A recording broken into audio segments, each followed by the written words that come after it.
The Urban Farm Company is our next finalist in the annual Entrepreneurial Challenge. They're going to have 15 minutes to present, followed by a short question and answer period from our judges as well. Let me tell you a little bit about the Urban Farm Company. They provide homeowners and businesses with a foolproof gardening experience. They install high-yield, organic vegetable gardens and provide all the guidance that you need to develop a green thumb. And today's presenter is Mr. Bryant Mason. Bryant? Green thumb, put it up there. Good luck. Well, my name's Bryant Mason, and I'm from Fort Collins, and I'm the founder of the Urban Farm Company of Colorado. And our whole mission is to empower people to grow their own food right in their backyard. And so essentially what we do is we install high-yield organic vegetable gardens for individual homeowners and businesses, and we teach people how to grow their own food throughout the course of several growing seasons. But before I jump into how exactly we do that, I want to give a little bit of context to why the simple act of gardening can be such a powerful thing on the individual level. So several years ago, when I was getting very interested in the power of homegrown food, I did a lot of research on the health benefits of gardening. And what I found was really, really astounding in a lot of ways. Study after study shows that adults who participate in gardening actually they eat a significant higher quantity of vegetables, which is seemingly obvious, but they also have lower rates of depression, they have higher cognitive attention, they have lower risk of dementia, and people are actually happier on measures of subjective well-being, which is really amazing. Now, all of those benefits apply and more when kids start to garden. So when kids garden, studies show that they have better interpersonal skills, they have better self-esteem, and they actually do better in school in math and science, which is really pretty interesting, pretty cool. One of my favorite studies, there's a bacteria in soil called Mycobacterium vaccae, and when you breathe it in and ingest it, it actually creates, your body's immune response creates serotonin in your brain, which is an antidepressant drug. So there's some really cool, interesting stuff behind why you feel so good when you actually are in the soil growing food. So it turns out that I'm not the only one who actually, believes all this stuff. Coincidentally, on the other side of the coin, we have an obesity epidemic in this country. We have rising rates of heart disease and diabetes. We have increased resource scarcity, and overall, we just have a disconnect from where our food truly comes from. And I believe that urban gardens offer a really impactful solution for people to produce, consume, and interact with their food in a much more intimate and healthy way. So like I said, I'm not the only one who thinks this. There's actually a Mintel market report came out that said that there was a 19% increase in the number of Americans who are gardening every year, and that was between 2008 and 2009, which is the most recently available legitimate data. And simultaneously, the Colorado market for garden products has been growing at 10% a year since 1993, and more every year. And in my opinion, if there's 7 million new people in the United States who are gardening every year, there's 7 million who would like to garden, and from what I've experienced and after talking to hundreds of people, they're prevented by three main barriers, which are time, knowledge, and confidence. And those are the three customer pain points that I've really identified. And so my entire service, the entire Urban Farm Company, is built around addressing those major customer pain points. So what is my solution? What exactly do we do? What's the service? So like I said, we install raised bed organic vegetable gardens and make it as easy as possible for people to grow their own food. So if you're a customer and you buy a garden, we come to your house with a solar pathfinder device and optimize the right spot in your yard for a garden with the most amount of sunlight. We till up the ground, we install a raised bed about 1 foot tall, and then we fill it with a really nutrient and microbial-rich soil mix that I've been developing over the last couple years, and I'll talk more about that. We do all the initial planting with vegetables that you choose, a menu of vegetables. You just check which ones you want to grow. And it comes with drip irrigation and a trellis for climbing plants, and if you'd like, hail protection and pest protection. So it's really this turnkey garden installed right in your backyard, and that's the first half. Now the second half is, again, we're trying to make it as easy as possible for people. So we give you access to an online garden helper website. You get a password, and it has all the basic things that you need to know to be successful. So how to plant, when to plant, how to weed, how to harvest. And on that website, there's a question submission form. So if you ever have any questions, you can ask throughout the season, and we get back to you within a couple of days with an answer. So it's really we're trying to create a foolproof gardening experience for beginner gardeners or intermediate gardeners to make sure that people don't fail. And we send out emails every other week throughout the season with frost warnings and heat warnings and tips and reminders. And we come out to people's houses once or twice to answer questions and to give them more seeds and such. The gardens, we can really customize them depending on what people want, the sizes, but our 3 major sizes are 4 by 4 feet, 4 by 8 feet, and 4 by 12 feet. And this is just a demonstration garden. It's 3 by 3 feet, and it's not very deep, but it's small enough to get in my car to take places. So the pricing starts at about $350 and goes up. The average installation is $550. It's for the 4 by 8 foot bed, and they pay themselves back in about 2 to 3 years compared to buying organic food at Whole Foods. So the value of this, what sets us apart from competition, what we offer that a do-it-yourself gardener couldn't necessarily create, is threefold. The first is soil. So everything in gardening and farming comes back to the quality of the soil. So pests, yields, your diseases, it's all about the soil. And if you went out, it takes people on average 6 or 7 years to amend their soil year after year to get it just right. And our value is that we have soil that we put in your garden that's just right on day one. It's high in organic matter, it has the right nutrient composition, and most importantly, it's really high in microbial life. And that's really one of the keys to soil, is having these beneficial microbes and beneficial bacteria and funguses that build soil structure, that fix nitrogen, that help plants uptake nutrients and water. And so if you were to go outside and shove a spade in the ground, it would just be this really nasty clay. So we use raised beds and go a foot tall and fill it with a really good soil. Again, that's ready for people to plant on day one instead of spending 7 years. So soil is the first thing. The second thing is our gardening method. So we use a modified square foot gardening method that you can sort of see here, and it breaks the bed into square foot sections. So each crop is planted per square foot. So 4 lettuce plants in one square, 1 pepper plant in another, 4 bok choy in another, and so on.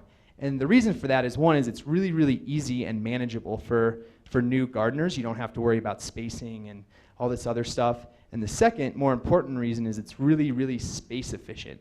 So traditionally in gardening, you see these long rows, or in a farm, because it's really efficient to drive a tractor or to walk in these rows. But what you're doing is you're amending and tilling and watering and fertilizing all of the empty space between the rows. And that really just allows weeds to proliferate in all of the empty space. So one of the most common problems that people face starting a garden is they tear up a huge swath of their yard and then weeds just kind of take over. So the CSU extension says that this method is actually about 10 times more efficient than planting in rows. So that's the gardening methods. The soil, the gardening method, and then finally we offer, again, all kinds of post-installation help and support. We have this database that's very customized to front range climate conditions. And there's millions of websites out there, but a lot of them are inaccurate and they're just not relevant to our specific area. So that's what we offer. In terms of other products, I've brought in numerous other contractors to supply chicken coops, greenhouses, fruit trees, and fruit bushes, and I'm currently looking for other contractors to supply things like mushroom logs and hydroponic growing towers and beehives and a number of other interesting urban food producing products. And the purpose of that is because I want to someday be the one-stop shop for anything urban food producing related. And second, it helps me smooth my cash flow because this is a very seasonal business. And so I have multiple other streams of revenue that we can pump throughout the rest of the year to have more extended cash flow throughout the year. Excuse me. So I launched the business in April, last April. It's been less than a year. I launched it in Fort Collins, and I installed about 50 gardens. We had about $20,000 in revenue. And the first year was really just a pilot year, a proof of concept year where we were testing the market. We were experimenting with different soil mixes. And this year, the goal is to really expand significantly to other cities and other markets along the Front Range, from Denver, Boulder, Fort Collins, and sort of everywhere in between. And I have a lot of traction going into this year. I was actually just appointed the Chief Gardening Officer at Stapleton, which is a redevelopment in Denver. It's kind of a funny title. And so where the old airport used to be, they're building a new residential neighborhood called Conservatory Green with 400 residential houses, and they've brought me in to really promote the urban gardening concept. And I've also, through that partnership, I'm partnering with the 8 builders who are building out that neighborhood. And these are some of the biggest builders in Colorado, such as KB Homes. And they're going to be putting gardens at all of their model homes for an option for people. And additionally, 3 of them have committed or are entertaining the idea of providing a garden with every new home build that they have.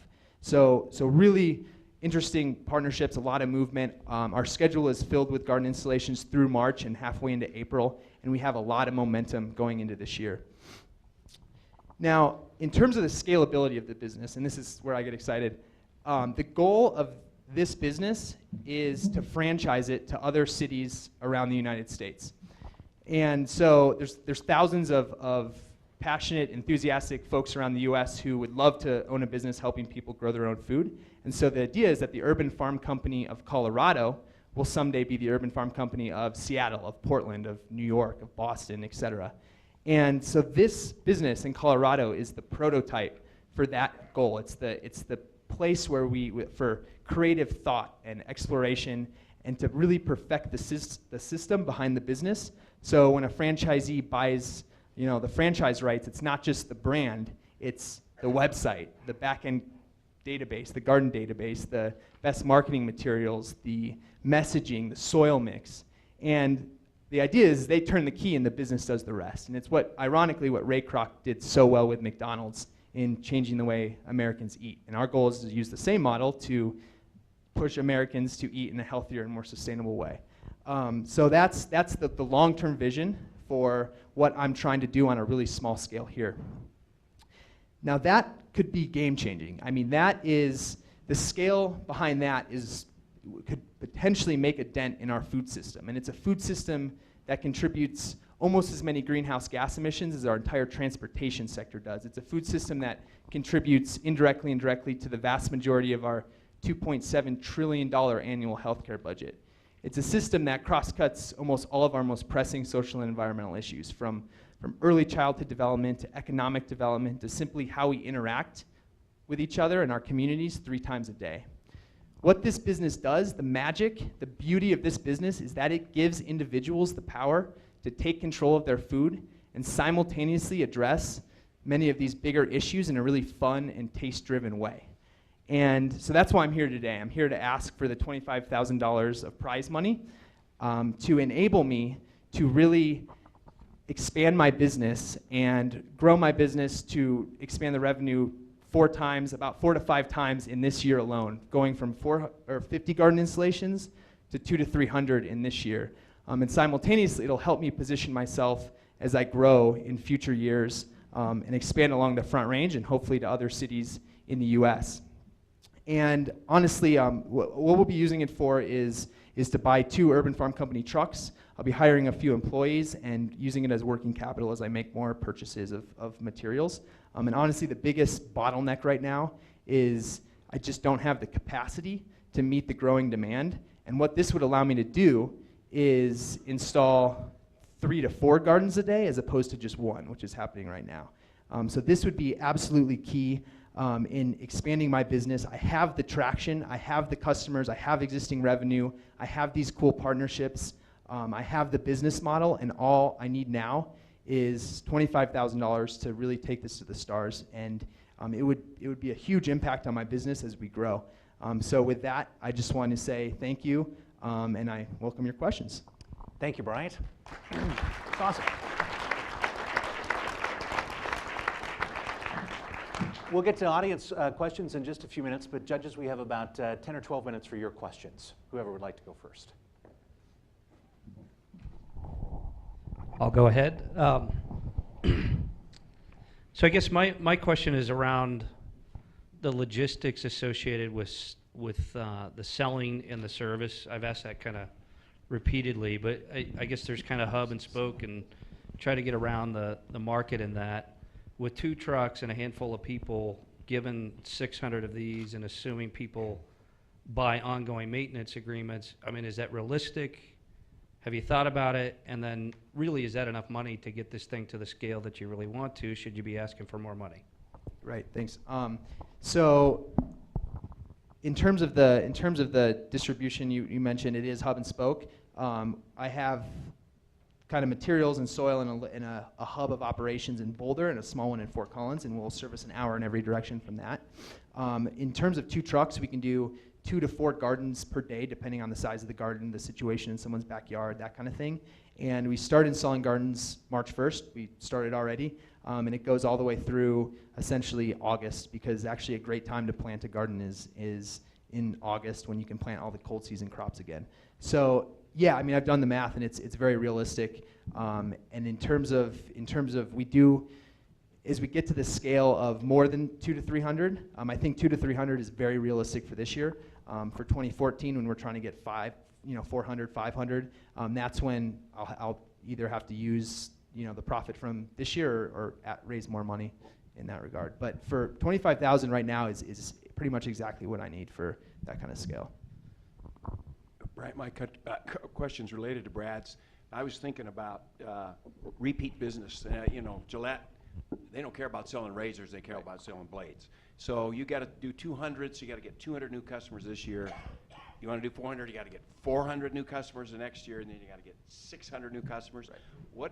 What can you cross-sell? What can you dig into the existing customers who have already bought, who are already customers? What can you sell them? Definitely. So I upsell significantly to existing customers. And actually, this year, going into this year, I think I had 25 customers last year, and a little less than half of them want to expand, because when they realize how easy it is and how much food they get out of a box, they want more. So that in itself has been really significant in terms of the first few installations. We offer maintenance. We offer yearly soil amendment, where we come back once a year and amend the soil and do all the initial planting. We offer actual ongoing weekly maintenance, which I have a few contracts for this summer. Would you do the work for me? Absolutely. Well, that's what we offer. Now, ideally, we're trying to empower you to get out there so you can dig in the soil and learn how to grow your own food. But it's something that we absolutely offer, and that would be, to be honest with you, a little more of a challenge if we had 400 gardens that we had to maintain every week. But for right now, it's a great revenue stream for us, so it's something we'll do. And then we also upsell, drip irrigation systems, trellises, all kinds of, urban farm company pesticides, stuff like that. I'm a big believer in this garden transformation that's happened. We've traveled to Europe, where they cook with fresh ingredients all the time, fresh herbs, and what a difference. The food tastes that much better. And as a potential investor, my real question to you is, that's interesting, you could capture the Front Range here and do a few hundred gardens a year. This is amazing. Have you thought about garden in a box and get this to retail and scale this? Yeah, so I have thought about it a lot. I actually did a rapid prototyping session. It's a method developed by Tom Chi at Google to develop new products. And I had a big group of people. I had about 20 people developing a retail product that could be sold in retail outlets. And I ultimately decided against it for a couple of reasons. One is I'm very, very small right now. And to get into retail settings, you have to be able to really, you have to have a proof of being able to scale. Or you need someone that can get you in there. Exactly. One of those sharp guys.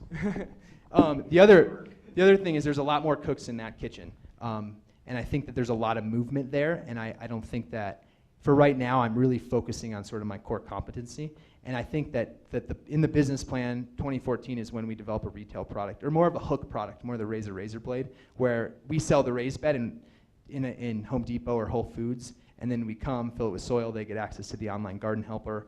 There's kind of an infinite amount of possibilities, and right now it's just trying not to get pulled in every direction, but it's absolutely something I'm going to explore. As an investor, spending your valuable time digging gardens and doing dirt is not going to give you the best ROI on your own time over the next 2 years. So I would encourage you to move up that retail thought. Okay, great, thanks. And Brian, I have a question for you. Have you explored, because on that note of licensing or going into the retail route, have you looked at licensing this product to any of these big retailers? Have you looked at prototyping and maybe trying to pat some of this, or try to get in quick? And I know there are other players in this, but not doing what you're doing. Right. I sort of a similar answer is I really haven't, to be honest with you. I've thought about it a lot, but I haven't actually sat. I had one meeting with a local Whole Foods representative, and she kind of scared me out of it for the time being. But again, it's something that I really want to develop in the future. And part of the reason, you're absolutely right. My biggest weakness right now is I'm working in my business and not on it. And so part of this prize money is to allow me to remove myself a little bit and not be digging in the soil as much as I love that. I've been installing gardens this week, and it's not something I should necessarily be doing. So it'll free me up a little bit to hire people and allow me to scale and grow a little bit easier. All right. I think the advice you're getting is really good advice. Yeah. Do you think I agree. Yeah. Any other questions from our audience? Yes. Well, I'll come over here first, and then we'll get you. Great presentation. I think you're smart to grow slow because that's usually the most successful way to do it.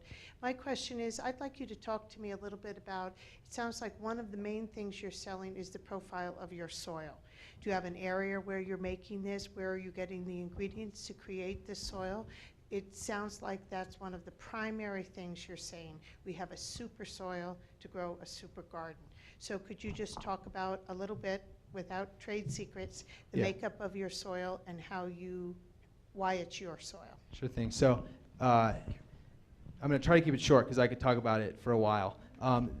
The base of our soil is just a compost topsoil mix that's really low in salts. So the biggest problem in this area is compost that's really high in salt. So I'm constantly tracking the major compost suppliers to see, and they release analytics on every batch, and I watch to see if they have the right nutrient composition with low salts. That's the key. And then I add significantly more organic matter and other products that allow for greater drainage. So coir, like it's an alternative to peat moss. And I test a lot and make sure that the organic matter is not too high, but that it's still friable and it drains well. And then during planting, we inoculate all the soil. We add things like biochar, worm castings, organic fertilizers that really incorporate a lot of the microbial life that I was talking about. Awesome. Question? Yes. Yes. I was wondering if you thought about selling the soil, and then also with your menu where you can choose what you would like to plant. If I'm assuming that those are tested specifically for our region for the highest yield, because you mentioned high yield. So I was curious about that. Yeah, you said testing the soil. What was the second part? My first question is, are you going to sell your soil? Soil, right. And my second question was, with the vegetables and the herbs that you're selling, Right. If I pick Yeah, tomato, best ones, right. do you Okay. get choices or?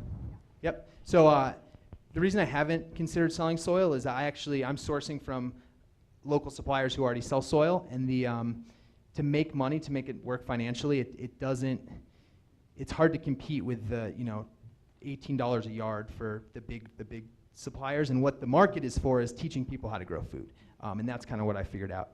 Now, in terms of the crops, when a customer selects crops, we send them a vegetable selection sheet, and it has, in order, our recommendations on what grows best in this area, and what in our method, using our soil.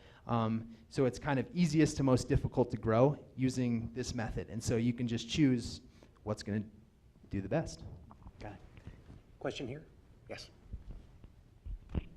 Yes, so I could understand that the workload of replacing a garden every year can be kind of strenuous. Have you thought about, with your compost that you purchase, maybe creating what they call a compost tea, where instead of replacing the whole entire soil batch every year, you replace a little bit of the soil and add a compost tea to it?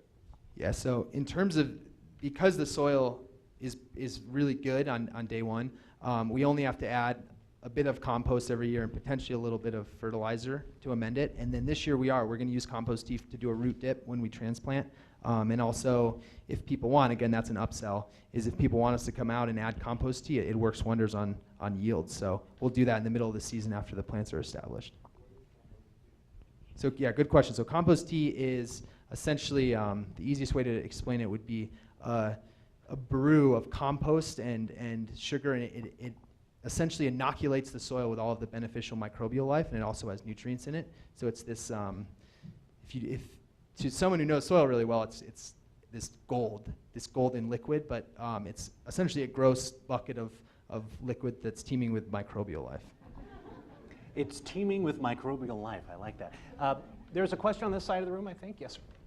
Go ahead and stand up if you don't mind. Thank you. So in comparison with other marketed soils, how does yours hold up?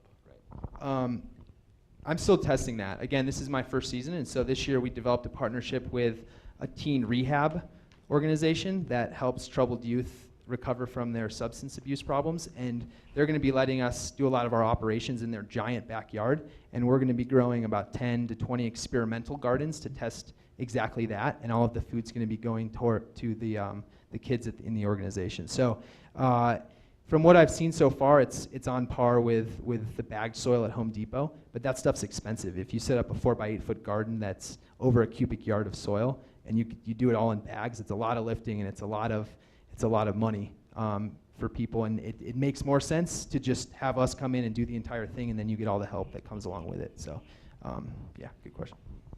Any other questions? We have time for a couple more.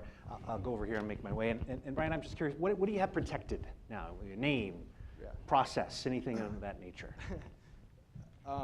So not as much as you'd think. So essentially name and logo right now is what's trademarked. I mean, I'm continually changing my soil mix, and I'm continually improving upon it, and it's not something I necessarily want to patent because it's nothing that's extraordinary. It's just kind of it's a trade secret, but it's not necessarily patentable. So for competitive advantage, it's more about our brand and kind of all of the details that we've established at this point. Okay. Hi, I'm Gary. My background is primarily franchising, and I heard you mention franchising, and I was wondering if you've really spent some time exploring what you're going to do in order to turn this into a truly successful franchise, which number one has to be that the franchisee can make a good living. Right. Yeah, so on that last point, and touch on the first one, the key for me right now is to create a profitable business in Colorado before I explore franchising. So this is my long-term vision, and this is what really gets me up in the morning. But in terms of creating a good franchise, I have to make sure that the actual system behind this business is flawless, it's perfected, and that's what I'll be spending the next couple of years doing. That's exactly right. Your systems, like you quoted from Michael Gerber, you got to be working on the business instead of in it. You've got to have your systems down so you can cookie cut them. Right. Otherwise, you're going to have chaos when you roll out into a franchise program. Very good. Thank you, sir. Time for one more question. Anyone? Well, let's give Brian a round of applause. And, thank you. Great job. Great job. Judges, thank you again. We'll let you head on out of here. We'll clear the stage, and we'll have our next presentation probably in about 10 or 15 minutes. So take a quick break and come on back.